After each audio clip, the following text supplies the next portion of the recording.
Baadhi ya changamoto hizo zilikuwa ni kama vile ukosefu wa maarifa. Wameweza kupeperusha bendera ya Kenya. Tutaingia kwenye mapumziko kidogo. Chavi!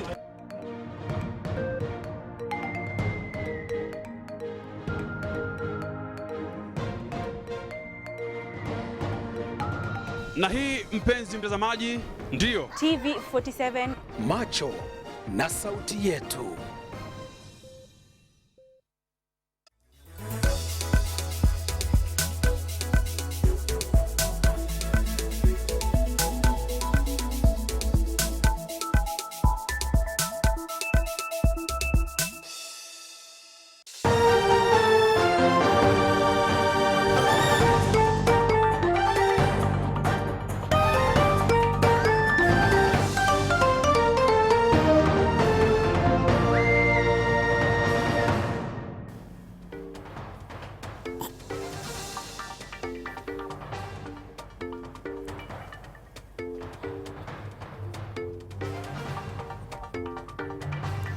A very good morning to you wherever you're watching us from. Welcome. This is Engaged. Today we explore the world of depression and going through trauma, especially for those in the limelight. Digital humanitarian Philip Ogolla takes us through his harrowing experience at a time when his career was at its peak. Hamida Ahmed also joins us to give us a psychologist's perspective. We get to answer questions such as how do you cope with this kind of depression? How do you fight it? How do you fight depression and anxiety? How do you know you suffer from depression in the first place? And how can I overcome sadness as well? Also in Engage today, Jemima Wanjiru and Barbara Chwea share their experiences on body shaming in this day and age of cyberbullying. Before we delve into today's heart-to-heart, remember our reporters are on the ground following up on various stories, and we will link up with them for these updates. Now join me in welcoming Philip Ogolla and Hamida Ahmed to the show. Karibu sana, people. Glad to have you on board. Glad to be here. Hamida, you're most welcome. You'll be playing a very important role in this show today. And also Philip Ogolla, thank you for agreeing to share with us your personal experience. Sure. I will start with you, Philip. Yeah. At a time when you were at your peak, you went through a very public, personal experience. Please share with us what that was, and then I will take it up from there. I know you can, I can see you breathing in. Thank you for agreeing to come and talk about it. First of all, thanks for the invite. I think it's time we have these conversations, because I feel that from the public, the society, and even from the family angle, not many people understand the depth of people battling with depression. And being in the public limelight, being a person in the media circles, people look up to you. And at times it's hard for people, when you tell people that I'm sick, they're like, but you look okay, you've been posting.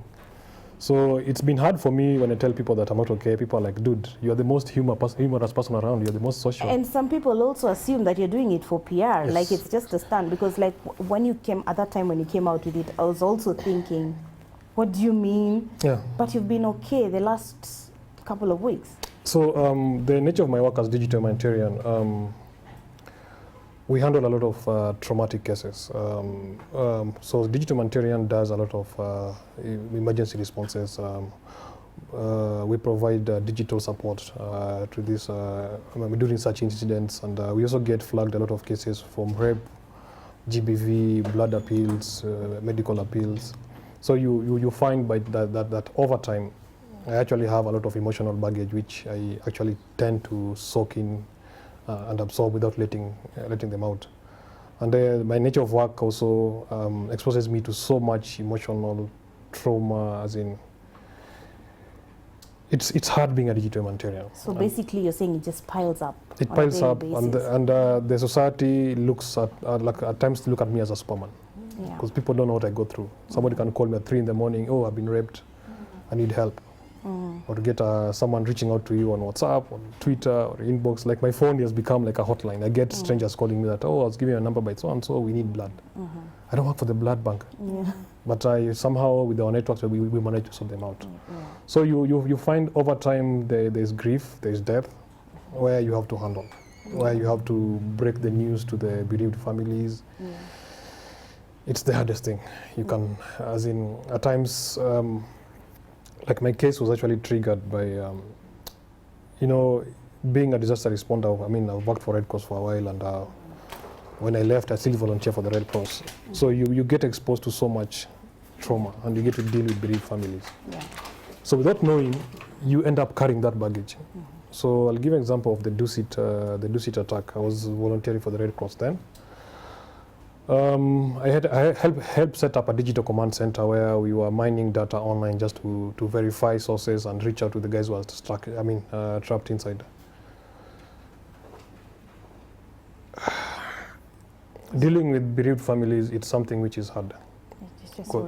Director, can I please have tissues on set, please, kindly? It's, come on, I won't cry. It's okay. It's okay. So, you know, people may not know it. When you deal with someone online, there's no that emotional connection. So people can actually pour everything to you. So while I do it, you know, the guys who are trapped, we formed WhatsApp groups with the guys who are trapped in, and then we formed separate ones with the individuals who are with their families. So instead of you having your husband, your wife, your son inside there, instead of you actually calling them inside, endangering their lives, we rather you actually reach out on the WhatsApp group, where if there's any blast, any gunshot, we were explaining to the groups, hey, that was the police. Yeah, I remember seeing that because there's a lot of communication with the guys inside, and also there was a support group. I actually didn't know you were part of that. That's a very good thing. Yes, so I was part of the support group, and my role was actually to help make sense online and also support the police, the Red Cross, just to get frontline information and verify actually who was in, because there's a lot of misinformation from the general public. Yes. Where there are fake numbers which are being circulated. Totally. So imagine now if you're a hostage and then you share your information to a terrorist. There's also a point where you see it was contradicting what you're doing, because you're trying to support people and give people as much information as they could get from inside and outside, yet the police gave out a release saying what you're seeing is now the terrorists having their own group trying to find out what's going on inside. How did that make you feel? Yeah, in fact, at times as Kenyans, we don't appreciate our police. At Dusit, I really saw the firsthand of how our forces are actually, we are not only equipped, we have the best in terms of manpower, technology, and we actually worked hand in hand, where we get information from the ground, we share with the police, and what I get online, I also share with the police. Like that number which has been circulated, we actually quickly flagged the police and they issued a statement. So at Dusit, I basically knew who had passed on, but you couldn't relay the mission to the families. Yeah. So imagine the whole night you're holding the families, just keeping them hopes alive, because you can't tell them online. No, you can't tell them on phone. So, so come the morning time, when now you meet the families and you have to pass that news. That gutted me, because the response, the families were blaming me. They were like, someone slapped, you know. That ate me up. I couldn't sleep at night. I could hear their voices. I could, you know, any slight sound could trigger me. Then everything just comes back. So it was a time when also Kenyans, as a country, we are quite toxic online. So part of my triggers also came from one of the online guys. So the guys were saying that I'm not there. I'm not at Dusit. They're actually telling that if you are Dusit, post photos, we see you are there. Or somewhere. And then I saw they were also bashing hotels that if these hotels need to give people food. But hotels give us food. Java, all this at cafe. I personally went to pick tea from Java. Yeah. Then you find someone online bashing me. Yeah, I saw the others were offering to give people water, so they just brought water. Being a responder at 3 in the morning, getting a hot meal, that is something. And needs a big heart. And do you know at night we had to jump over bodies to get water. Wow. And then someone in the morning comes to bully you. So those are part of my triggers. It gave me so much triggers, and So between Ogolla, between the time of the Dusit attack and now when it really blew up for you, how long was the period? It took about a month. A month? About a month. Hamida, coming to you, how do we first even identify we have a problem? You see, like it took time for him to actually think, and it had to be triggered by a few things. for him to think, you know what, I'm crashing and I need help. Yeah. So like, at what point do you even know you're going through that? Do you even know in the first place? Yeah. Yeah. I have to say, thank you so much for being there for the people who need you at the right time. I know I've responded to Westgate, Garissa attack, and also Dusit. I was able to see people from there. And it's quite a traumatic experience. Even for you? Even for us. The difference is that maybe he doesn't know that he requires help. Once you've experienced that, you need to go and see somebody. Yeah. Breaking the news to the family members, you need a psychologist there so that it is not just your duty. You have support because you are taking in so much because you want the best for your country. But at the same time, you are a human being. Mm. And we will all crack at some point. So being exposed to such a traumatic experience already tells me that you need to go and talk to someone after that. Don't take it for granted.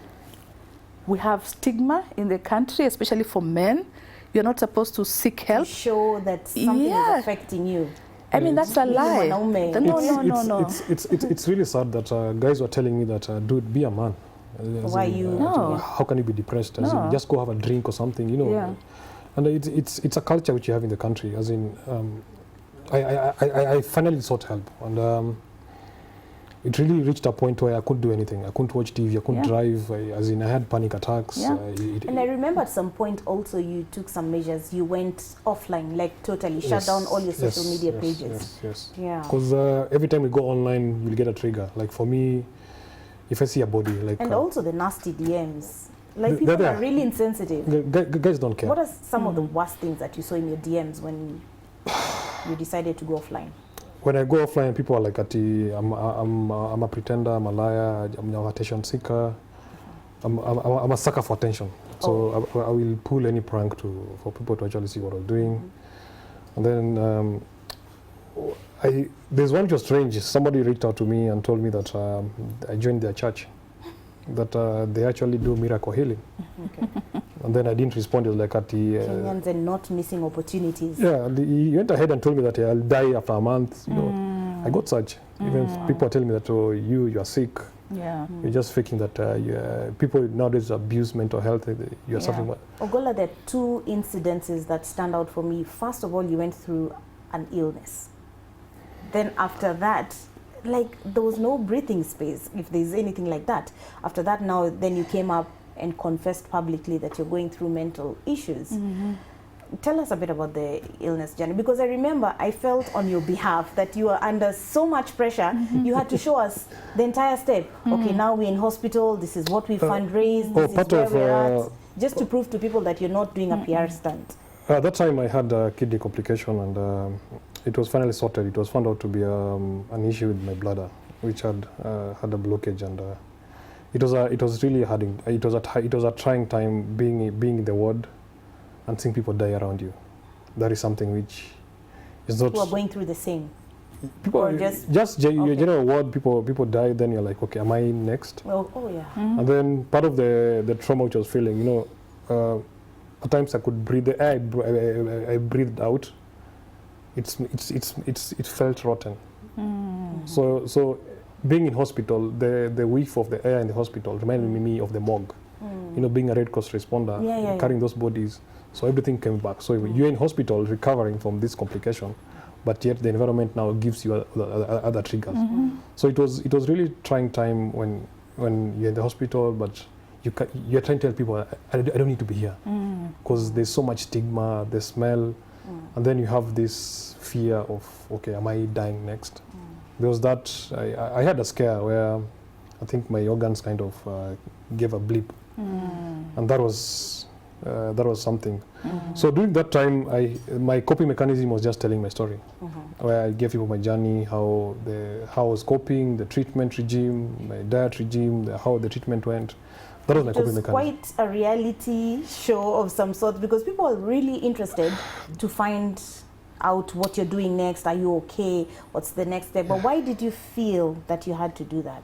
Because I felt like you were doing it just to make sure people know it's not a stunt. I think part of the healing was it helped me stave off some of the constant queries and stuff. So I found it easier to I'll just turn off my phone and post. Okay. So guys actually, and incidentally, I got over 600 inboxes from guys going through the same and families, and even my wife actually, her inbox was much fuller than mine because. The spouses who had husbands who had my same complication reached out to her. Hi, Christine. A very strong lady. Tell us also about the role of a spouse in such scenarios. And it's I didn't know her role, and I think this is something in society we don't even know. When you're going through depression, the caregiver is the person who really gets affected. She takes the load, and I didn't know. And we're thinking Christine has 2 little children she was also looking after at the same time. What hit me most was when I was in hospital, and my eldest son, I call him Mr. Spidey. We have these games where we play Spider-Man, Batman. So he came and told me, "Dad, you'll be fine." So that time I was in pain, and you can scale the walls. I was smiling. Then I think I got a sharp pain, and I screamed. Him crying, that was like, you scared know, started having memories. What if I die today? What will happen to him? So those thoughts actually also triggered. And then also I think it's good we have these talks. We need to debunk these conversations, and I feel the role of the family, because even my family didn't understand. They're like, "Hey dude, what do you mean? My mom was like, but the pastors can pray for this." So, and then incidentally, even the church don't understand, because some churches still believe in prayer. I don't dispute that, but I need to get hospital. I need to get proper psychiatric help.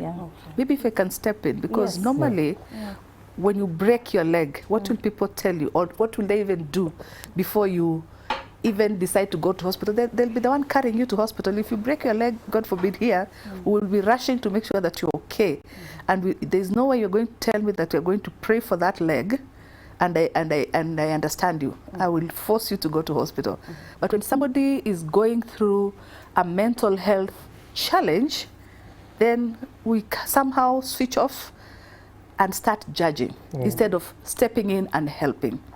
The brain, just like the leg, is a body organ. Every part of your body can get sick, including the brain. The stigma, I think, that has been there over the years, we need to work on ourselves. We have suicides every single day. Our young people are killing themselves. And on the rise. On the rise, because no one is listening. No one is supporting them. Post something very strange, like, "I'm going to kill myself at 3 p.m. People think, let's come and help you. Insensitivity. I never understood the mind of a person who wants to commit, who wants to commit suicide. Who's suicidal. Who's suicidal, until I was there. You know, I sank so deep into depression. Because what depression, how it works is, first you alienate yourself. What you love doing, you stop. Very true. You know, as in work, I just stopped going. Anything emergency, nothing matters. You just want to sleep. You don't want to eat, or you overeat. Actually, I was eating too much and just sleeping, and I didn't want any light. I just close the curtains. And the people I was comfortable with was death. I was seeing death around me. It became so comfortable. Like you're even seeing bodies. They're like, we are warm here. You can come, man. As in, I'm here resting. Or you could hear voices? I could hear voices, and I even talked to my dad. I'm like, "Hey, Dad, what's up?" He's like, "Yeah, come over, man." So you find, you're like, okay, what is the point of life anymore? As in, before you commit suicide, you reach a point where you're in a dark cave and you're sinking. Anything you try to hold, it's just... So you sink further and further. And while you're in that state, if you get any triggers of any insensitive comments, you'll sink further. So hence your decision to just go offline. So that I decided just to go offline completely, because there's so much toxic people. Like when I went public about my mental illness, people are laughing at me. They're like, dude, do you have everything? sorry. What do I you mean? remember asking you, are you okay? Yeah. Because I'm thinking, this is not the happy-go-lucky guy I know. Like, how can he be going through this all of a sudden? And he doesn't even reach out to me or anyone that we know. He was not responding to inboxes. Were you even picking your calls? Was it even on? No. So what normally happens we is were all worried. you will call me, are you okay? I'm like, I'm okay, but I'm not. Full stop. And that's it. And then one thing which I think the public, even the viewers, need to understand: if you're handling a mental health patient, don't go there judging him. Because the first thing he'll tell me, I'll shut you out. Okay.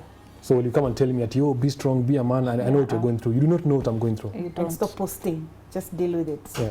So I just decided, let me just shut off, and it's good I had a strong support system. My wife, my family were there for me. I went for the therapy sessions. I was like, there's no embarrassment in sickness. I went through all the stages. Even at some point, I actually went to Mathare to actually see if worst case or comes to us. And just to prepare. What took place when you went? Did you go for treatment, or you're just going to check it out and see what the future looks like? Where I'd reached, I was like, I'd accepted. So I was like, if worst case scenario, and I'm taken to Mathare, I need to know where it is. I need to know. I need to understand. I actually went there, and it's shocking how many people are battling mental issues, and they don't know Mathare is there. It's cheapest. As in therapy, you can get 50 bob therapy. Opening a file is to 50. How many guys actually know about there? We're busy hiding because we're in the limelight and we don't know how to talk about it. The moment we talk about it, Hamida, we're told we are trying to get attention. We're trying to get on the blogs and be relevant. Have you ever had that one? That one. Why are you forcing relevancy? Someone is hurting. You told me about the inboxes you got when you came out with your mental illness. Being an insider, how many people do we know in the limelight, don't mention names, that came out and said, you know what, I'm going through the same? Because you'd be surprised at how many people are going through the same, and they can't say because they're out there. I know. I was amazed how news anchors, journalists, reporters, UN staff, as in people in media, agencies, as in even guys in school, doctors in universities, they're like, dude, speak for us. They don't have the courage to actually come out. As in, these are people who I look up to, but they're going through this. Even policemen, they're like, we don't have a space to actually talk. So I feel that we need to have, as a society, we need to create venting boxes where people actually come and judge. Without being judged. Because what really happens, you may not know it, this is peer-to-peer counseling to me right now. The more I'm just talking, I'm just feeling much lighter. In fact, today I wanted to cancel this show. Because that's how it works. You wake up, you're like, why? What if I say something and people start commenting? Because if you notice, I've been offline completely, as in people tag me, I just ignore. We even had 2 guests, very popular people in the media industry, who cancelled because even like one of them, as I was on phone, they got a panic attack. Like, wait, let me call you back. I'm not comfortable talking about this. Now it's fresh in my mind, and that was the end of the story. So that's why I'm saying thank you very much for getting the courage to grace us. Hamida, how do we deal with this, especially people in the limelight? Apart from talking to someone else, are there frameworks where probably employers or people like that can set up so that we get help? Like, for example, this is a media house. We have reporters who are going out there to cover crazy stuff. I remember at some, let me share my personal experience in the newsroom some years back. We were with Jinadine, you've worked with her a lot, and Safaricom CEO that time, Michael Joseph. So we went to Nairobi Women's Hospital, and we were covering cases of children who had been raped. And this particular case was a small child who'd been sodomized. And I'm thinking, what? So I'm trying to cover the story. I'm also in my mind getting really angry. Yes, as a human being. I'm taking it personally because I can't understand. I'm looking at this kid. This kid is so small, so tiny. Yet someone has sodomized them. And they're in hospital with tubes all over. I'm supposed to do the story, and at the same time, I'm so angry. I'm thinking, how can this person do this? And then in the background, I'm hearing them discussing the way the perpetrator, he's out there roaming. Like, he was in the cell for like 2 hours and he was let go. And I'm thinking, this child is ruined for life. I was so angry. And at that time, I didn't even know if I should go for counseling or not. I'm just thinking, I'm angry. So anytime after that, I'd handle a story like that, I would do it out of anger. You get? So I'm not even being objective. You know what I'm reporting? You get? I was so angry. Anytime after that, it was not personal. It was a personal war. Anytime I see a man, I just get offended because of that. And then also the nurses, I think they're so used to these things. The way they talk is also traumatizing. It is. They're like, kujeni mwone tunaweza funua. I'm like, no, don't. You get. So for them, it's kawaida. To me, I'm thinking, I couldn't even function after that. I just took 3 weeks leave from work. That's me. Are you okay? I'm okay. The way is it? I just said I'm okay. I'm just tired. I need time off. I was so angry for the next 3 weeks. I couldn't understand. So how can someone like me, a reporter, deal with such incidences? And I think first of all, we need to create awareness. People like you who are exposed to traumatic situations, journalists, they go through a lot. Policemen, the responders the first aiders and all those other responders, they experience a lot. And unfortunately, we are not aware that after that, they need support. We need to put systems in place. For example, here, you need to have a system where after reporting a traumatic story, you know where to go after that. Either as an individual or as a group. Whether so that you need it or not, exactly. Just go there. So that you take care of your well-being. Because what happens after some time, you can become numb. And like you're saying, you are angry. That is also part of it. Yeah, we talk about vicarious trauma. Vicarious trauma is when you're not the one who is affected, but you start displaying symptoms of like someone who has gone through the trauma themselves. Yes. We also have issues of depression, like you've talked about, and also issues of PTSD, post-traumatic stress disorder. Yes. All these situations, you require expert support, somebody to help you through the process.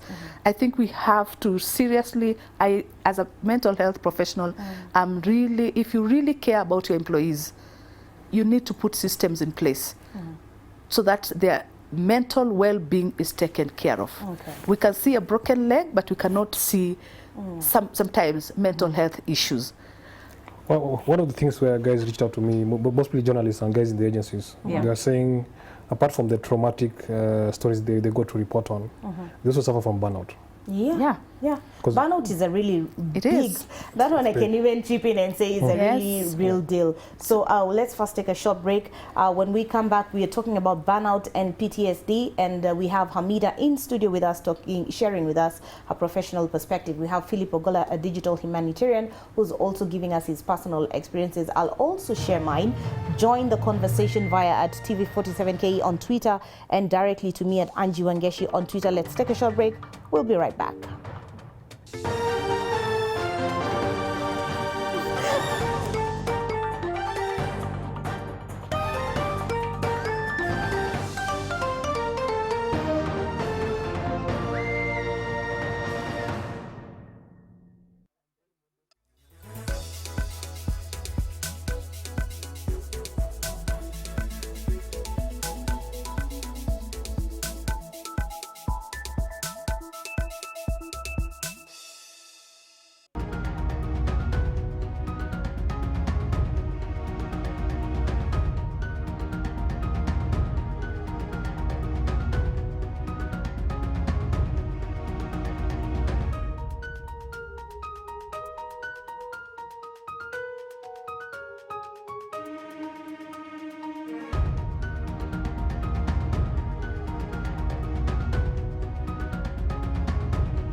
Welcome back, ladies and gentlemen. This is Engage, where we have real life situations. People who are going through real life situations are sharing their experience, and you also get to be part of the conversation via TV47KE Twitter and Angie Wangeshi on Twitter. Let us know what your sentiments are on depression or post-traumatic stress disorder, anything that you're going through. We have Hamida in studio who can help us out. Most of the time we tend to hide.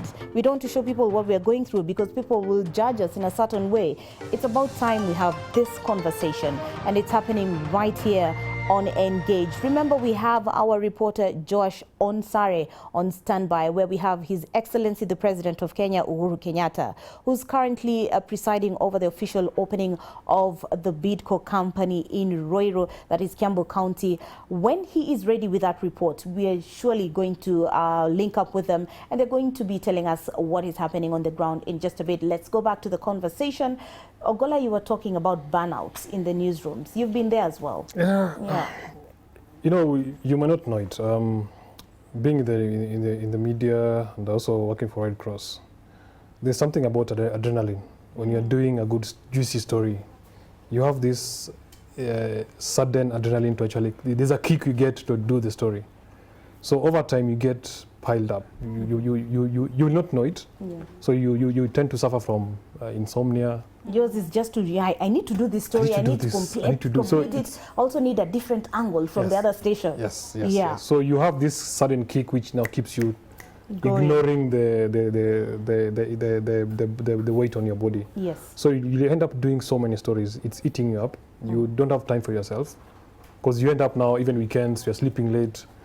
So over time now, you now started having fatigue, lack of no sleep, lack of no appetite, irritable, very irritable, and then now you also now thinking to drinking.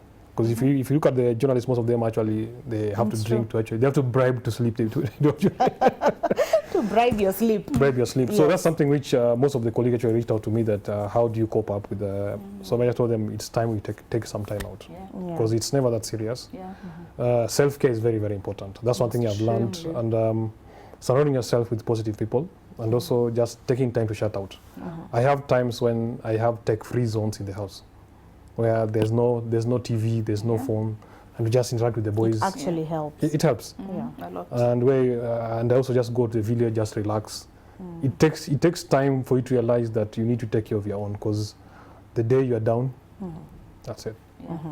I'll come back to you about that media aspect, I beg your pardon, because I believe sometimes when we are going through stuff, you and I would tend to post it.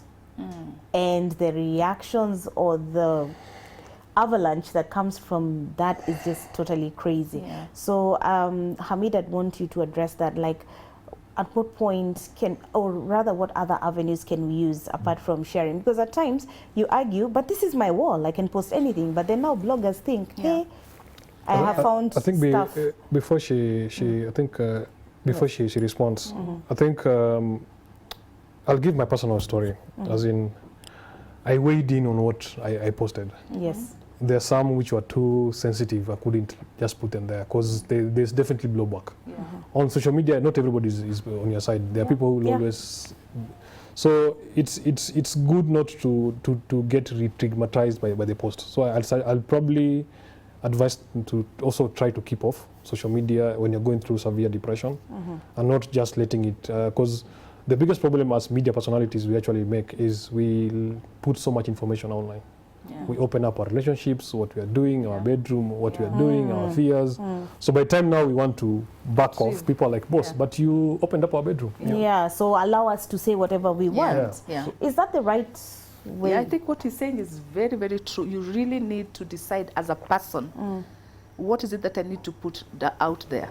And if I put it out there, am I ready to deal with the repercussions? Because we have very many people who are going through their own struggles, and their way is to hit out at other people to make themselves feel better. So when you want to post anything, and especially if it's something personal, I think you need to really think about it and how it's going to affect other people in your family, because those are the people who are hurt the most. Yes. Yeah, if it's your mom, if it's your siblings, if it's your children, what is it that they feel once they've read what people are saying about you? Yeah. So I think when it comes to personal matters, you really Best need stay away from your wall as a exactly. not even a person in the limelight, just everyone. If it's Everyone. something personal, Everyone. just stay out Yeah, of it. yeah. Let's first of all link up. Let's.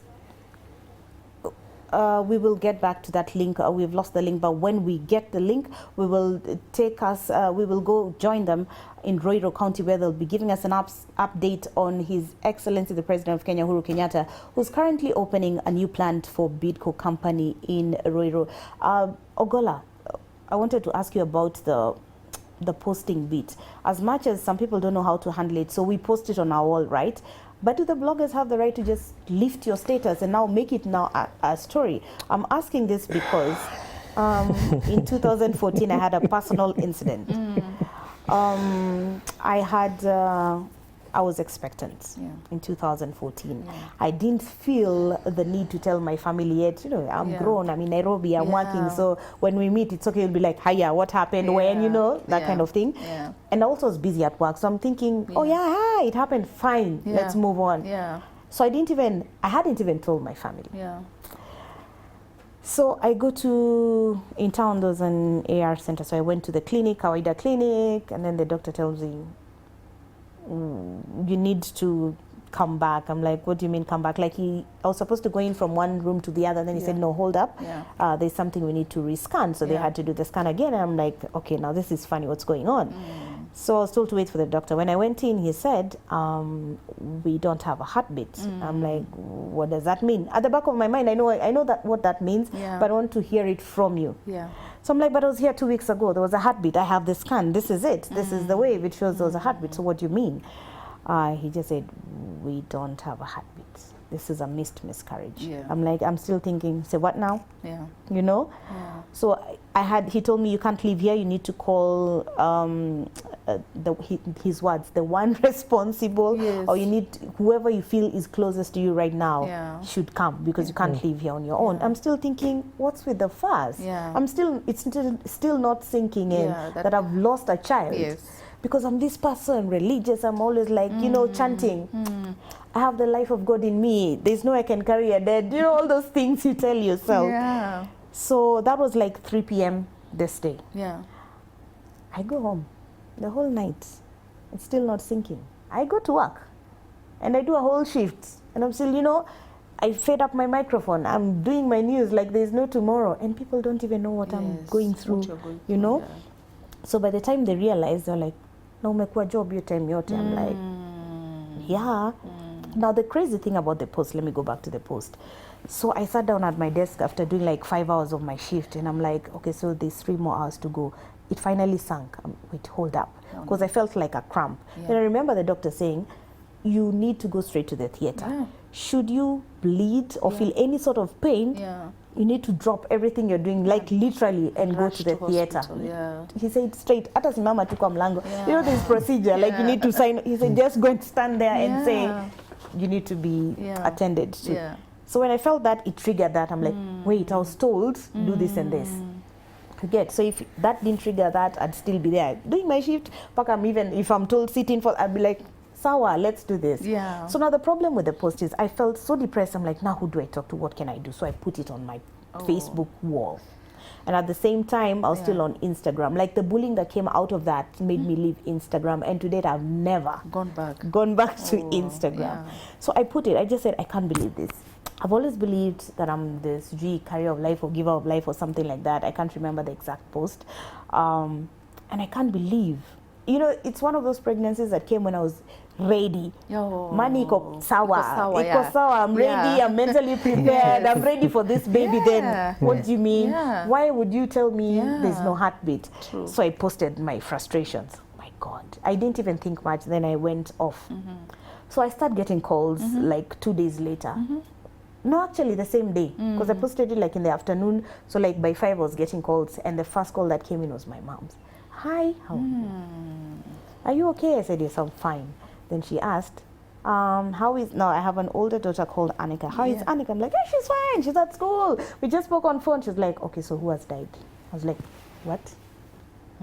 It didn't even hit me that She was talking about the post and the miscarriage, because now what happened is bloggers picked it. Okay.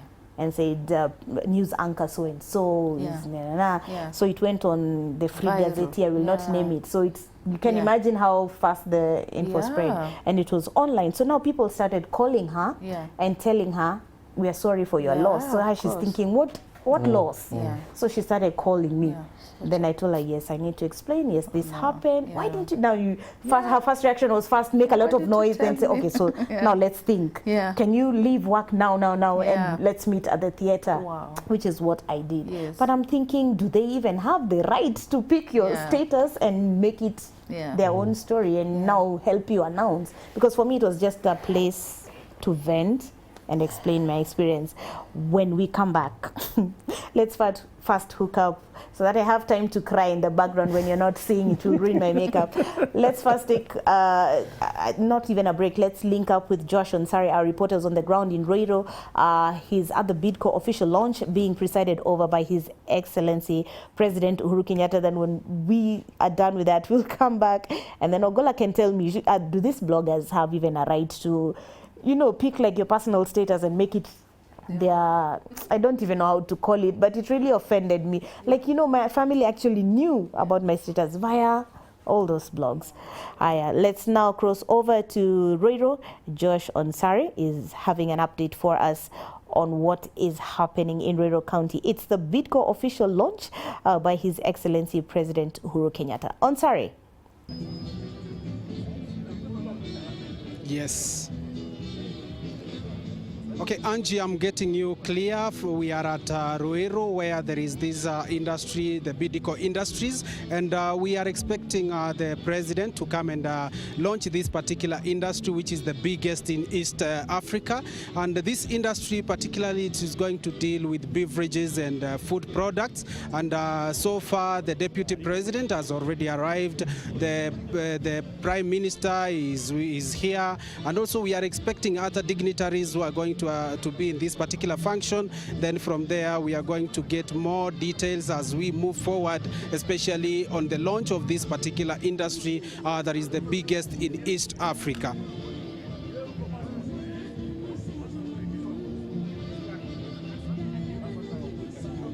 Onsari there with an update on what is happening in Ruiru, Kiambu County. His Excellency the President Uhuru Kenyatta is officially opening a new plant for the BIDCO company. Back to studio, Philip and Hamida.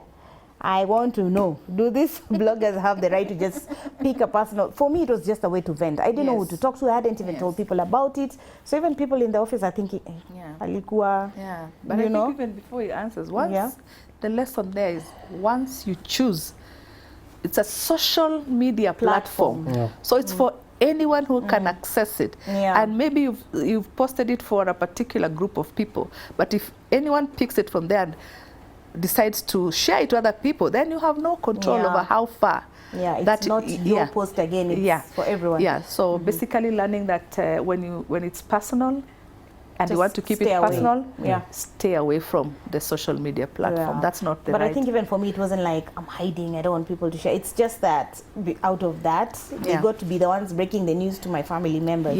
So it became offensive. Others pick and say, and when I'm posting about the way I'm wearing nice clothes, they don't, come on people, come on. I think as a media personality, your privacy ceases to exist. I think that's the problem of being in the limelight. And that's something which we have no control over. And for bloggers to actually lift a story, I think common courtesy dictates they just reach out to you first to actually verify some of these. Because I feel at times bloggers just do stories for clickbaits. Just want traffic to the website. They don't care about you. It's about who is breaking the story first. So I think etiquette needs to be to actually apply. I think bloggers need to just have that common courtesy. Just call the person and like, hey, we are doing this story. Are you okay with it? And then you give the correct version, because they'll end up twisting it and concocting it. But to the media personalities who may want to post their stories online, just be prepared for the. I was not ready. Yeah. I can tell you firsthand, I was not ready. If you're going to go public about it, just be ready. Be ready for whatever comes your way. Let's now cross over to the NHIF headquarters, where we have Environment Cabinet Secretary Keriako Tobiko presiding over the official water towers launch in Nairobi. So let's get an update from there right about now. Paying the 10% threshold by 2030. The president said no. We must do that by 2022 because the president appreciates the linkage between this forest cover and the Big Four and his legacy agenda. The president intends to donate, to bequeath this country a green legacy.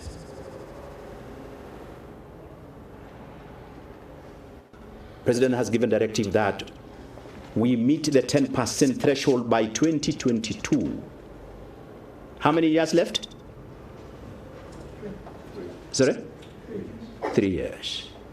We're required for us to have a chance of meeting that minimum to plant and grow 1.8 billion seedlings. So do your mathematics.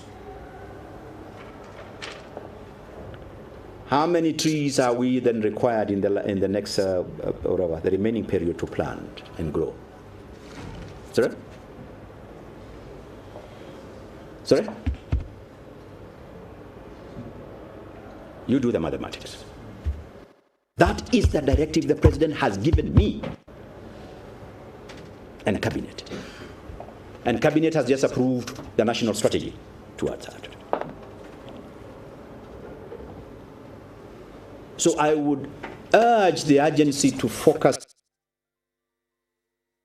on date. That's not to say the other collateral, other issues are not important. They are important. But focus for the time being. Time is not on our side. Focus on your core mandate, on the top, the critical priorities.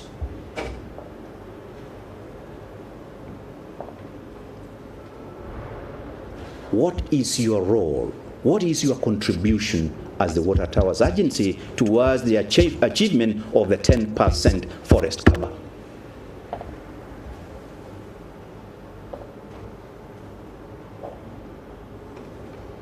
So your strategic plan should be founded attainment of the 10% forest cover.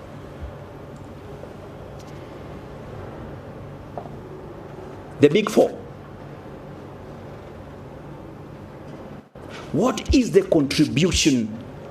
What is your contribution towards the attainment of the Big Four?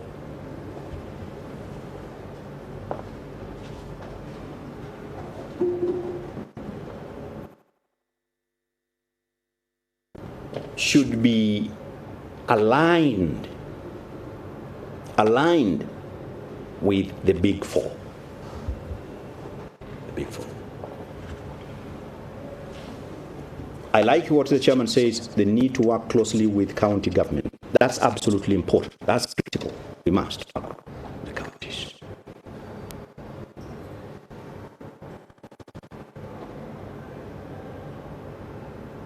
And just to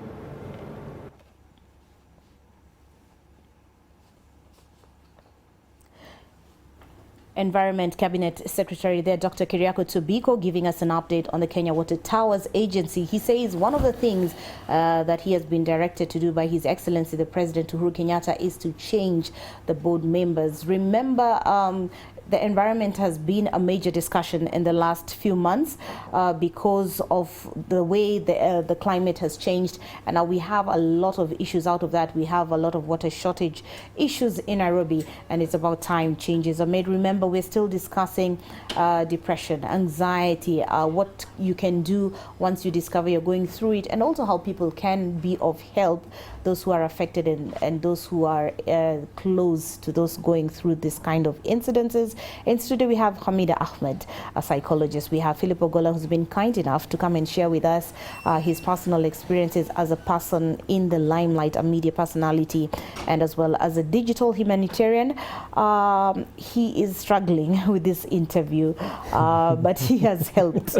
He's helping us. I'm sure after this he's going to like pull my ears or something, but it's really hard to talk about some of these things, and we really appreciate your efforts, Philip, because you're helping someone out there.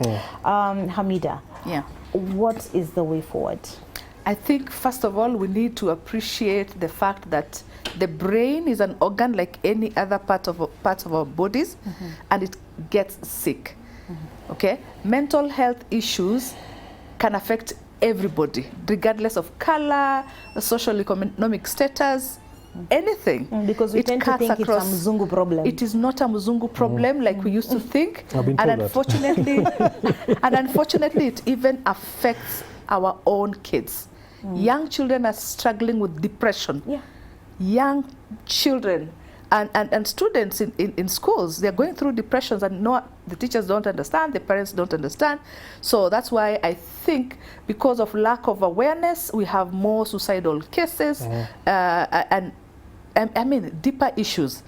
Okay, so realizing that if you are an employer working with people and putting them in situations where they're exposed to traumatic situations, you have a responsibility to take care of their mental well-being. It is only human for you to do that. And services are there. We are available. I am here. My office is here in Westlands, Peponi Road. As a psychologist, you come and you see me. If there's need for me to refer you to a psychiatrist for medication and all that, we're able to do that. Help is there. Please, let's reach out and get the help that we need during those moments. We all go through it, including myself. I need to see somebody because of the number of times I work with people who are going through difficult situations. It affects me as well. So I also have to seek therapy. It's a human thing. At the end of the day, we are all humans. We are all human. Today I'm tasking you to do a good deed. Yes. Tumechokora rafiki yetu hapa sana. Yes. Please, carry him with you. Yes. Talk to him so that we don't have a scenario where he left your show and this happened. Exactly. I can't handle the guilt. Exactly. That's So so important. accept to go with her after this and get a good counseling session. Yes. Thank you for sharing with us your story. I know we've triggered very many things. I'm seeing you tearing. I'm offering you tissues. You're like, no, I can't. But you're struggling, and I really appreciate it because you know you're helping someone out there who's just there thinking, I might just watch TV today. And they found you speaking about it. So you've really helped. I know it's really hard, but you're really helping. Your parting shot? First, I just want to... Especially to court. One thing I'll really advise the viewers, let's just get to know each other. Let's move away from social media. Social media was supposed to connect us, but it's now disconnecting us. Let's get away offline and just say hi to each other the way it used to, the way it was originally. Because until somebody, I may be posting I'm in Mombasa, but I'm in my house in my bed. So how many guys just reach out to actually, just take time and reach out to each other. And also, let's be less insensitive online. Let's stop being abrasive on social media, because you don't know what somebody's going through. Just one simple comment can actually... And then also, let's know the signs and triggers. So like for me, my PTSD symptoms are triggered by gory images, bodies, even cases of... So I just want people to know the signs. Like for me, I struggle with sleep. And also noise affects me. Any boom sound I get triggers something else. Trigger. Even I avoid hospitals. Because the smell of hospitals give me triggers also, and even death. I'll do everything, but I'll avoid seeing the body. I tend to move away completely. So it's time we just create a space for where people can actually. Also, Hamida, should we not find ways to deal with it? You know, like him, he spoke about it. He didn't care what people would say. Are there other intervention measures? Like, does it get to a point where someone has to be medicated and stuff like that? It does? It depends. When you go to a psychologist, they're able to do assessments. We have assessment tools that we use, and we're able to measure the severity of your depression or PTSD, and then we get to know, is it just therapy that you're going to do, or do you need medication? Because especially if somebody is suicidal, they need immediate attention, especially with the medication. So there are things to be done by professionals. We know what to do. We know what to do. Yeah, and also maybe quickly just saying depression, if you're for 2 weeks you're feeling sad, almost the whole day, it's like the day is, if you look at your day, most of the time you're sad, and that sadness continues for 2 weeks. If you wake up in the morning and you feel so exhausted, you've not done much, you're fatigued. When you wake up in the morning, it's like you can't even think about going to work. You're so stressed. I have just self-diagnosed. I know. I know many people are going to do that. I'm bipolar because I'm like, yeah. The next time I'm like, what? Yeah. Eating too much or not being able to eat. Yeah, like you said. Yes. And when you're eating too much, then of course it affects your weight. What we normally like to say, I'm stress eating, and you post your food. Kumbe you have a deeper problem. Comfort eating. Yes. You're just trying to calm yourself down with food. Other people are not able to eat. We have people who struggle with sleep. Some of them are not able to sleep at all. They have insomnia. Other people, it's just they can sleep for 24 hours and they're still sleepy. Yeah. If you're angry all the time, irritable, you feel like life is worthless. When you look at your future, it's just blank. And so those are some of the symptoms of depression. And if that goes on for 2 weeks, then it means that you need to seek medical help. If it is PTSD, we are looking at an average of 1 month. If you've been exposed to a traumatic experience, and within a month you're realizing that you have those intrusive thoughts, it's like that whatever it is that you're exposed to keeps on playing in your mind. It doesn't stop. It doesn't want to stop. You have dreams, you have nightmares, you have all those things. And also you are avoiding. For him, he's talking about dead bodies, and he just can't stand a dead body. Whatever it is that you're exposed to, if you're avoiding, for example, if it was at Westgate or Dusit, you don't even want to use that direction. So that's avoidance. So people are talking about it, you quickly stand up and move. Ogola, if there's someone who wants to reach out to you on a personal level and talk to you, where can they reach you at? I'm on social media, Digital Humanitarian, on Facebook, on Twitter. Is there a number we can call you 24/7? Yeah, my number is probably in the public domain. It's 0722 910 810. It's become the hotline for people to reach out. And an anonymous email? Email is philip@humanitarian.digital. Okay, how about you, Hamida, as we wrap up? Yes, my phone number is 0718 233 759. Or you can email me at hamidaza@yahoo.com. That's HAMDIZA. Yes, and also you can go to my Facebook page, Elite Counseling and Wellness Services. Ladies and gentlemen, it has been a very, very deep conversation here. It's about time we had that conversation, because for some of us, it's a healing process. We get closure of sorts, and we also get to learn the way forward.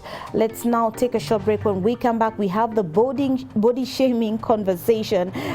At times, people say there were condemnation, there were no-nation, but you know, it actually affects people. You know, you might be making these comments and yet they're getting offended. Let's talk to people who have gone through that. Let's hear what their experiences have been, and then let's see if we can get help. Don't go away. When we come back, body shaming, the conversation.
Bila shaka mtaka cha mvunguni shati ainame. Hivi ndivyo mambo yalivyo katika kuanza na kuboresha biashara.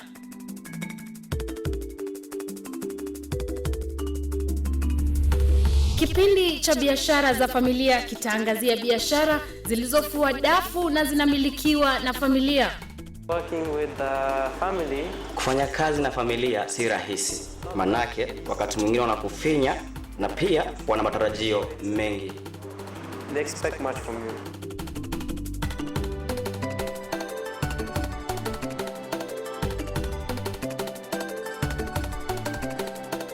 Ungana nami Vanessa Ndavi ndani ya TV47, tutalii bahari hii pamoja.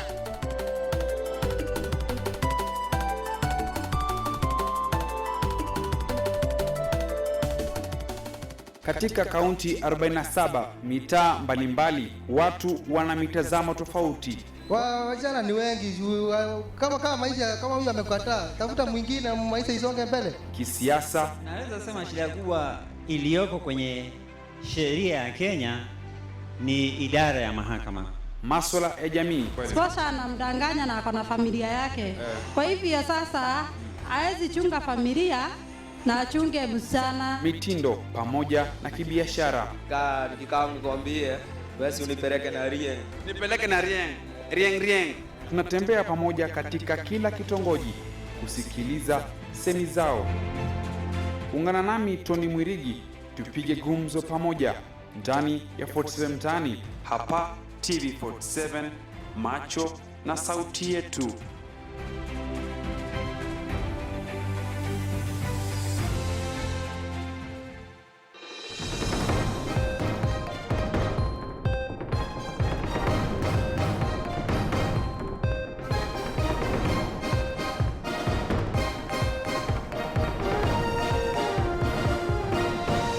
Twende sasa.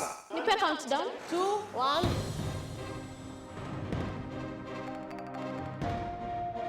Nakuletea matangazo moja kwa moja kutoka kongamano la 6 la ugatuzi hapa Kirinyaga County. Hapa ni mjini Meru. Tupo katika eneo la Wetavia County ya Kiambu. Hivi leo tuko Nairobi Cinema. Hapa ni Kina, ukipenda Kinango.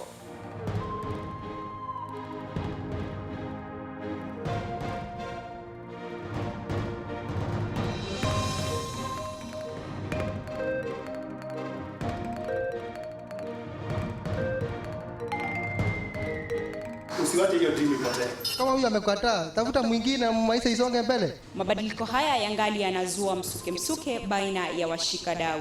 Baadhi ya changamoto hizo zilikuwa ni kama vile ukosefu wa maarifa. Wameweza kupeperusha bendera ya Kenya. Tutaingia kwenye mapumziko kidogo. Chazi!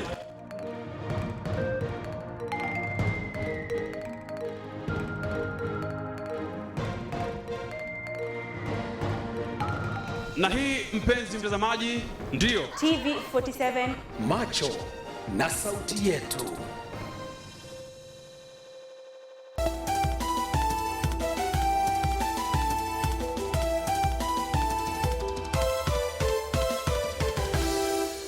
Bila shaka mtaka cha mvunguni shati ainame.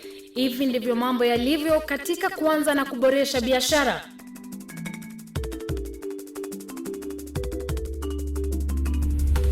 Kipindi cha biashara za familia kitaangazia biashara zilizofua dafu na zinamilikiwa na familia. Working with the family. Kufanya kazi na familia si rahisi. Manake wakati mwingine wanakufinya na pia wana matarajio mengi. They expect much from you.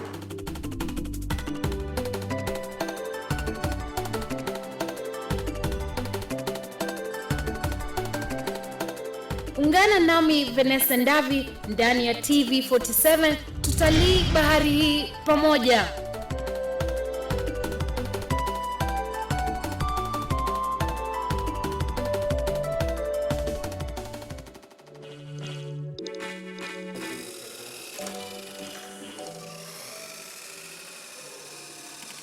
Nilianza kuokota tu kidogo kidogo, najipata nimetengeneza kitu.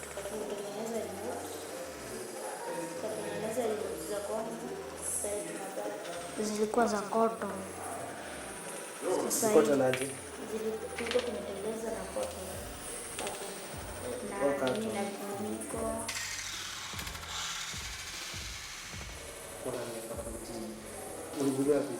Anataka kuwa daktari wa chuma. That was in him all through. I know atanibeba kwa ndege.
Katika kaunti 47 mitaa mbalimbali, watu wana mitazamo tofauti. Wajana ni wengi, kama maisha kama huyu amekataa, tafuta mwingine, maisha isonge mbele. Kisiasa, naweza sema shida kubwa iliyoko kwenye sheria ya Kenya ni idara ya mahakama. Masuala ya jamii. Sasa anamdanganya na akona familia yake.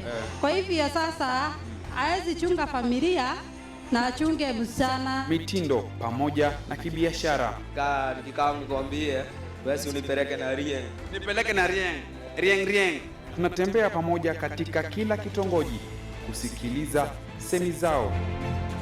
Ungana nami Tony Mwirigi tupige gumzo pamoja ndani ya 47 Mtaani, hapa TV47, macho na sauti yetu.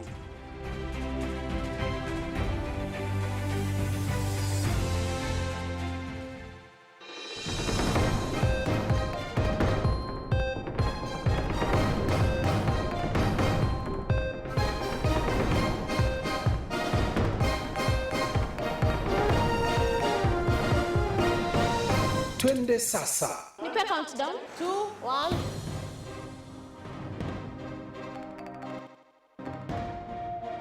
Na kuletea matangazo moja kwa moja kutoka kongamano la 6 la ugatuzi hapa Kirinyaga County. Hapa ni mjini Meru.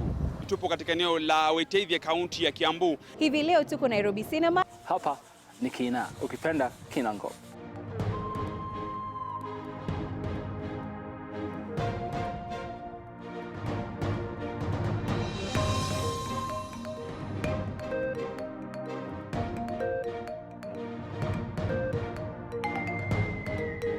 Usiwache hiyo dream ipotee. Kama huyu amekataa, tafuta mwingine, maisha isonge mbele. Mabadiliko haya yangali yanazua msuke baina ya washikadau.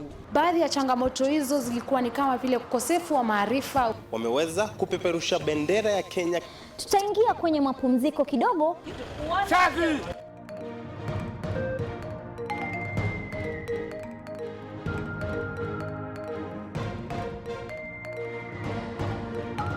Na hii, mpenzi mtazamaji, ndiyo TV47, macho na sauti yetu.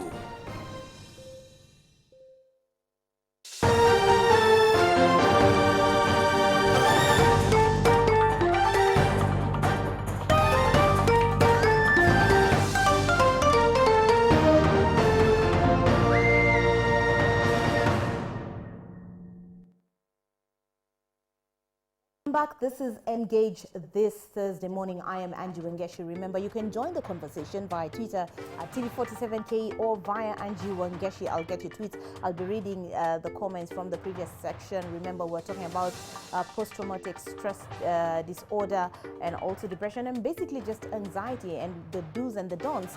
And now we are on to another discussion. We are talking about body shaming with Jemima Wanjiru and Barbara Chwer, who are going to share their experiences in body shaming in this day and age of cyberbullying. My goodness, you can post something and the backlash you get from court is just out of this world. So also the comments are coming when you're just going about your day-to-day activities. You might be walking, you might be shopping, you might be in the place of work, and people make comments and they think they're just joking, but kumbe, they're really affecting you. So Barbara, karibuni sana, and Jemima. So take us through, for example, like your experience by telling us where you come from, where you've come from with this loveliness, and then what you do on a daily basis. Okay, thank you. I'm honored to be here. I am Jemima Wanjiru. I am a student at Mount Kenya University. I do real estate and property management. Yeah. Okay. And how about you, Barbara? First of all, thank you for having me. You're welcome. My name is Barbara Nyambura Chwer. I'm a mother. I work at an insurance brokerage firm, and that's basically it at the moment. Okay. Yeah. Barbara, I'll start with you. Most of the times, we like to blame our bodies on baby weight. Look at how you look. You look lovely. But for you, probably that comment would be like, because probably you've been trying to gain weight one way or another, or probably even after, like you said, you're a model. Like when you're probably auditioning, they're like, well, labda tupatie role ya mtoto, or you know, something that's not even, when they advertise for we need a mom, you're there thinking I can do it with my kid, then they're telling you, ay. Yeah. So how you've gone through that? Yes, it's a challenge. Sometimes I actually used to go for a lot of modeling auditions, but at the end of the cut you find that you're not on the list because one thing, you have a child and you're not like them. And maybe another challenge that is really it brings me down is like when people meet you and they're like, I really want to be like you, and at the back of my mind I'm like, I'm not even trying. I'm just the way I am. I eat everything and anything, and it's not stress because you know, when most of us come to Nairobi and work, when you go back to the village, they're like, aki uko na shida. Yes, I get that from my dad all the time. He's always send you back with a gunia of food. Potatoes, and I'm like, okay, I don't really need this, but I eat. I eat. I would say that I have tried to be the way I am. No, I don't. Yeah. Yes. Jemima, your experience, you're hearing her saying, I didn't even try, I'm just like this. Have you ever been uncomfortable with your weight and thought, I need to get on this diet, I need to do ABC, and then you're hearing her saying, I didn't even try? Yeah. What's your reaction to that? Honestly, when I was a bit younger in primary school, I thought I'd lose weight. But basically, genetically, I am meant to be, you say, my body. So I basically accepted myself. And from that, that's when I realized I can really be a plus size model. As in, my confidence, I can be on the stage, on the behind the camera without any problem. Acceptance is key. Yeah, acceptance is key. Yeah. What are some of the worst comments you've had because of your weight? Because of my weight, okay, basically no one has come straightforward to me. Yeah, but obviously I love fashion. Yeah, I have a thing for fashion. So basically you might say I put on a dress or something and they're just like, oh, she's too big for that. The her dress tummy is 2 sizes smaller. Yeah, actually when you're going for shopping, you find that some dresses are only in small size.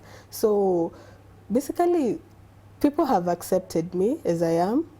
So, and that's because I accepted myself as I am. Yeah. Have you ever had an incident where you're going shopping, the both of you, and then you're like, wow, this dress is the one. So you pick it, and then the mama there says, yeah, yezi kutosha. It doesn't matter whether you're buying for yourself or for someone in the family. So probably it's like a size 6 and you're a size like what, 18, 14? I'm 14/16. 14/16. Yeah. And then someone says, yeah, hata yezi kukutosha. Itakufinya finya. Like, have you ever had someone make such comments? Yeah. What was your reaction to it? Okay, you know, some things you just tend to ignore, you know, because you can't argue with someone that is making some funny comments. So you're just like, oh really? Okay, and you just leave. This is a sales lady. If I was the one, when you know I've made my sale, you get. I don't care if you're buying it for yourself or but they like, I don't know. I think Kenyans don't think before they speak. Like, why would you? Then someone would say, your business here, ameandikwa kazi. That's why they can talk like that, because you're just picking a dress because probably you liked it or there's someone you have in mind. It's a gift. But the first comment, they'd be like, they're so judgmental. And then they get you another big nguo. You're like, okay, is this how you see me? Because, okay, that's how I react. Actually, I tried because I knew we were coming to have this conversation, so I went shopping. I was like, I want this one. And they're like, Sasa, in your size. She was trying, kidogo pia. She was like, hey, mom, in your size. The fact that she just said, mom, I was like, Kwisha, let me see the dress she's bringing.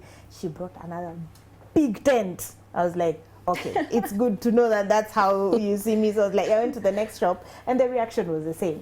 Have you had such experiences? When you go shopping, you're picking a bigger dress probably and they're saying, apana, endo ile side ya watoto, section ya watoto. I do have a problem shopping in boutiques.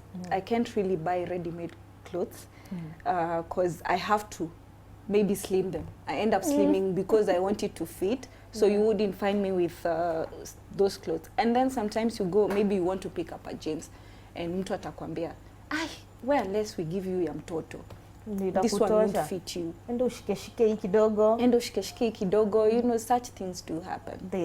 How does that make you feel? It makes me feel bad that I can't even be able to find a cloth that I can wear in that store in the first place. And then the secondly, this person is just rubbing it to my face like you're so small. Yeah. You're so small. Which is very strange.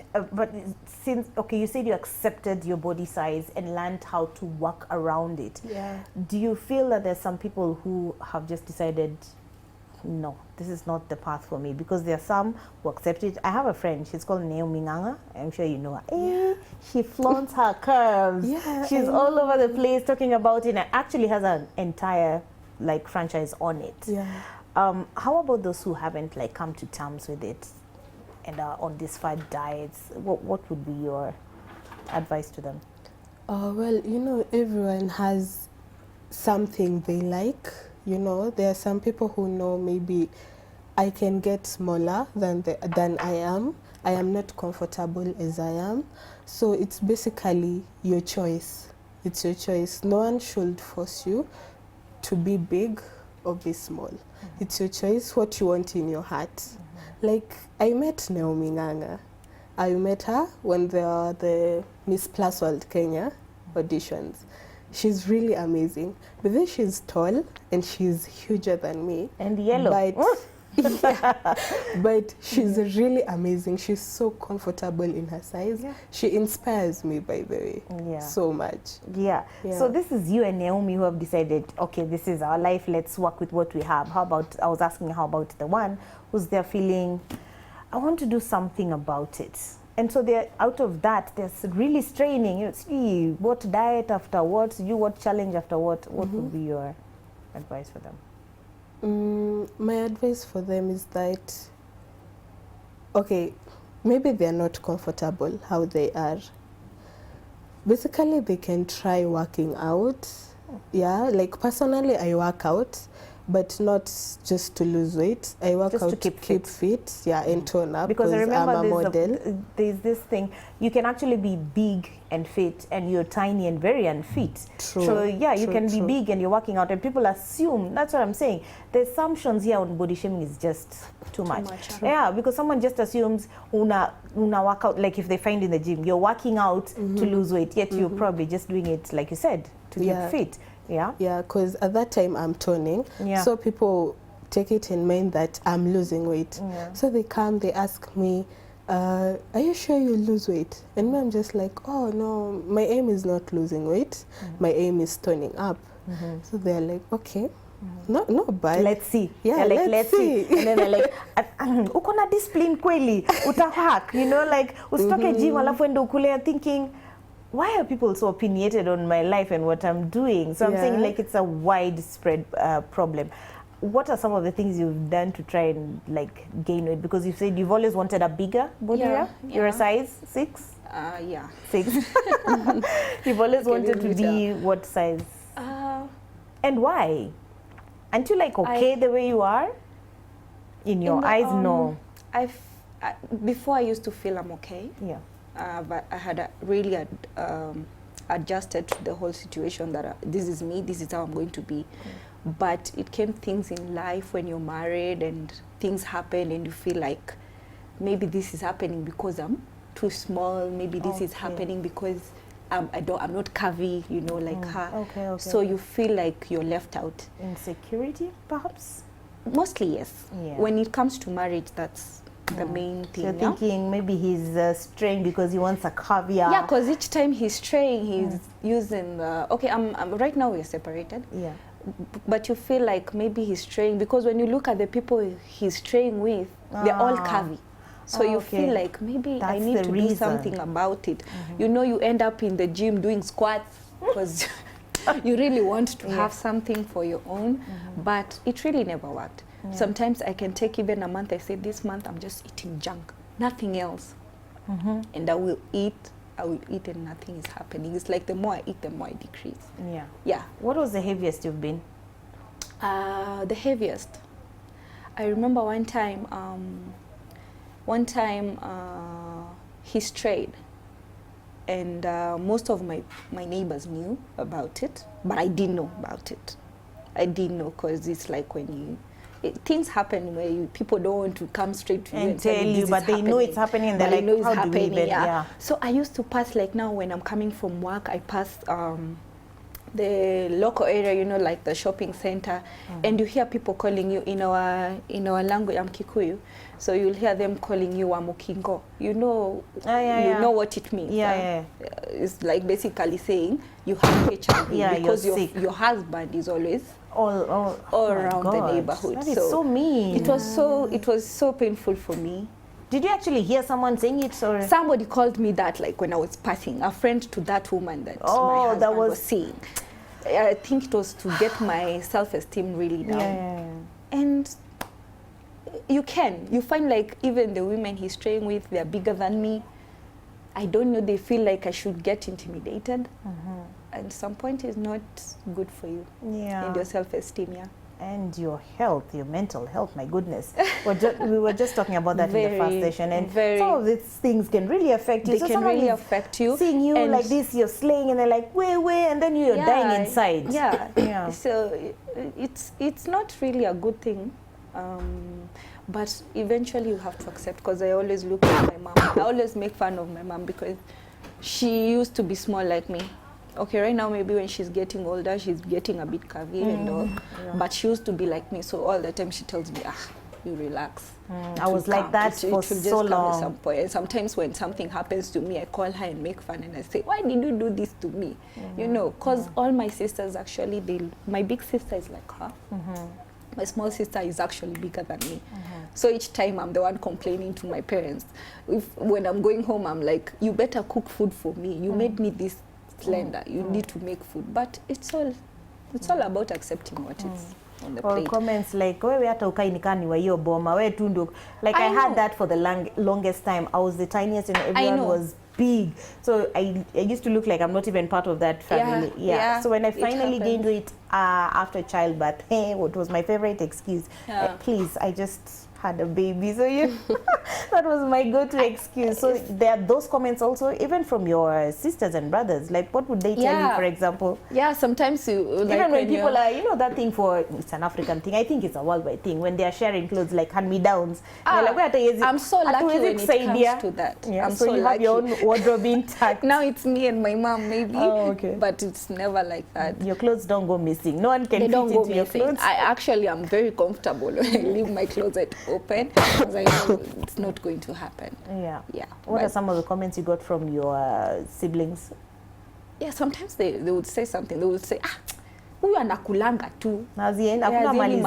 Or even you delay cooking something, maybe they were cooking and then your meal has delayed. They were like, unataka tukonde kama wewe. Sometimes but it's okay. They think it's just a by the way, but it really gets to you. Or when you're stressed and when maybe I'm stressed and my parents know I'm stressed about something, and then I just go to visit them. You see, they're all worried, like, you're not eating. They're always like, you're not eating. You need to start eating. But that's not the problem. I've been eating. It's just my body. So have you ever, let me go to Jemima first. Have you ever had someone tell you that you need to have a check? Because sometimes a doctor can tell you, you know what, you have this, like you just feel unwell and check yourself into the hospital and lo and behold, it's because of the weight. Have you ever had such an incident, and what have you done about it? Yeah, I've had such incidents. Basically, okay, honestly, my BMI is high. Yeah, it's high. But I try like keeping it at par, but it just doesn't rhyme. Yeah, because first thing, okay, when I lost a bit of weight when I was in high school, my BMI was still high. Yeah, it showed I was overweight. But in real sense, I asked the doctor what could be my problem, because I'm losing weight. My kgs are still around the same. Yeah. And he was like, probably you have heavy bones. So you can find heavy bones make your kgs Yeah, I've heard more. that before. You could be, either it's the meaty weight or the bone weight. Yeah, I've heard that exactly. before. Because if it was the meaty weight, my kgs would have been less. But since my bones are heavy, I find my kgs are ranging somewhere. Maybe you find like they're between 80 to 90. It doesn't get out of there. Yeah. Yeah. But has it ever like affected your, has your weight ever affected you health-wise, like completely, like you find you can't do some things, or you have like ridiculous back aches, such things? Have you ever had those, and how did you deal with that? Actually, I've never had any health problems regarding my weight. Yeah. You hear people have leg problems, back, I don't know what. Yeah, but I thank God I'm physically fit. Muscle pulls. Yeah, I thank God I'm physically fit despite my size. Yeah. Yeah, I go to the gym, I work out so seriously for like 3 hours. Even the gym trainer is like, you're not tired? I'm okay. I'm still okay. You Still know. going strong. Yeah. Yeah. Barbara, have you ever had any health complications because does your doctor say you're underweight, or what do they say exactly? You're like in and out of hospitals. Do you matter homa? The next bit, do you what? Yeah. I rarely you get don't. sick. Perfect. The only time I had such an experience, we were having a health awareness for our company, and I remember I have been like underweight for more than 6 years. So that's the only time I was told you need to add at least 2 kgs. What's your height right now, and what's the weight you're supposed to be at? Because I think it goes by weight, height, right? Yeah, height and weight. You're 5 what? 5'2". 5'2". 5. No. No, taller. I really don't. 5'7". 5'6" there. So your weight is supposed to be around? Probably 60 something. But I'm not yet. Yeah. Actually, I used to be 48 for like 6 years. Oh my 48 God. kgs. That's I remember severely even when underweight, I was carrying my baby, I was expectant. My weight was always at 52, 54, and I had to they had to advise me to eat a lot before my due date. Oh, okay. So that I got to 60. But immediately I got my baby, I went back to 50, then it went to 48, and I've been like that. But it has never affected your health? It has never affected my health, because I rarely get sick, and I rarely complain about any pains or anything. I don't feel like I need. Oh, okay. Yeah. Jemima, what would be your like advice to people who just they don't even censor their words, they're insensitive with what they say, or basically just a general outlook on body shaming, be it plus size, be it underweight or anorexic, whichever? What would be your advice to people? Actually, body shaming, it feels really bad when someone body shames you, because some of us are comfortable as we are. So there's no need of body shaming someone. Everyone has their own flaws. Yeah, everyone has their own flaws. Maybe someone has some bad hair, someone has, but body shaming is not good. It really affects someone's self-esteem. Yeah, unless you're that person, you know, that heart that you just don't care whatever Hardcore, they you don't say. feel Yeah. anything. Yeah, but I think people should stop body shaming. Yeah. If we're plus size, we accept ourselves as we are. You know, if you're small like her, they accept themselves as they are. We're all comfortable. Okay. Yeah. Okay. So, and you, what would be like your advice to those people? My advice, you really don't know what's happening to someone. You really don't know why they are the way they are. Because apart from me being small, you don't know, maybe I'm suffering from a disease. Then you just slapping it on my face. Yeah. It's wrong. Yeah, it's people not a should good probably thing. think a little before they. Yeah. Because I know there are people who've been like as tiny as you are, and they've been on medication for, especially people like who go through lupus or something True. like that. The medicine can actually make you blow up overnight. true. Yet someone is here just saying, "Hey, kwani siku hizi unalala kwa buchari gani unioneshe pia," you know, like madness. But deep down, they don't know what you're going through. Yeah. I want to show you guys something, and I want you to read it out loud, any one of you, and then react to it. When you see something like this, read it out loud for us. Just keep it busy so it doesn't lock. Read it together with her out loud, and then tell me what comes to mind. my gosh. I know. You see? Pillow fights are for slim girls. Fat girls should use bag of rice. When you see such things, such memes trending online, how does that make you feel? I saw it and thought, okay, maybe you'd first laugh, then think, "Ay, Aki, no." Yeah? What would be your reaction? Like, how does someone, you actually sit on a comp and create a meme like this? Pillow fights are for slim girls, fat girls should use a bag of rice. Okay, really and truly for me, the first thing I noted was the fat girls. Because I have a sister who is bigger than me. Why would somebody say something like that? Yeah. Yeah. I won't even notice what they said about slim girls. I'll notice about what they say. The fat. Yeah. And you? Yeah, there are many memes. Yeah, like of even the fat one girls for and slim girls. TSG, rock your what? You don't owe anyone a flat. You've seen that one? Yeah. You don't. You don't owe rock your anyone. something. We don't owe anyone a flat and yeah. something like that. Yeah. Yeah. So basically, those memes. And then someone is sharing it with you, Mark you. You've had someone forward it to you. I'm a tag. Yeah. Okay, some people, they know for me, I don't take some jokes, especially if you're body shaming me. Yeah. So something like that, I'll not take it lightly. You give them a piece of your excuse me, I'm comfortable in how. Yeah, though I wouldn't go much into it, but I'll just put my line like, "Excuse me, I am okay as I am." And there's no difference between me and the slim girl. It's only me because I have more meat than her, but we're all the same. You've never there's snapped? no difference. You've never snapped? I snapped one time. No, actually I've not because I've told you most You're of nice. the things. I just let them go, you know. Some things you just argue, they don't just make sense. Yeah? Yeah. You? Have you ever snapped? Yeah, one time a friend of mine, I think they thought it was a funny meme, but they sent it to me, but I flipped. Yeah. Just asked them, why would you send me something like And this? they don't understand. They are thinking, now why is she making noise? Why is she and making then noise? also She's this slim other like thing where this. people say ati curvier or bigger girls have a good attitude, wako na roho safi, and then probably someone who looks like you is, I would say that word, is on that mode, that word mode 24/7. Have you heard of that? I have. And it's not true. You're thinking, I am such a nice person. Why do they just cluster us all in one thing? So basically, I think what we're saying, ladies and gentlemen, is let's try and check what we are saying before we actually say it. Because you might be making fun of a person from their condemnation, and they're thinking I'm struggling to eat. You get? Ama you hear someone saying something like, "Ata ukipewa mafuta."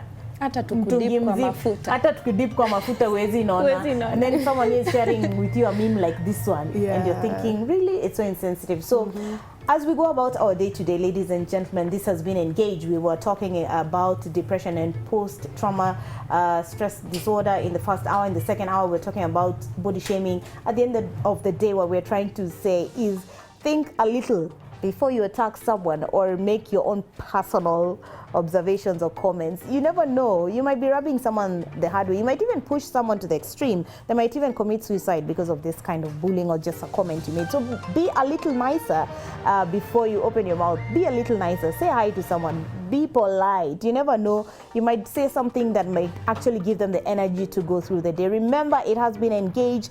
Anytime you want to interact with us or you want us to feature you on the show, talk to us via TV47Ke or via my Twitter handle at Angie Wangeshi, and on all other social media platforms. It has been Engaged. Thank you for joining us, ladies. It has been wonderful. Thank you for sharing your personal experience. Pole. Pick yourself up and move on. You're the star, Maze. Nothing gets to you, yeah? So we'll see you tomorrow, same time, same place. Tomorrow is Friday edition with me, and we're going to be having artists in the studio. So don't go away. In the meantime, let's stand by for a talk show on the news, which is coming up in just a bit. Don't go away.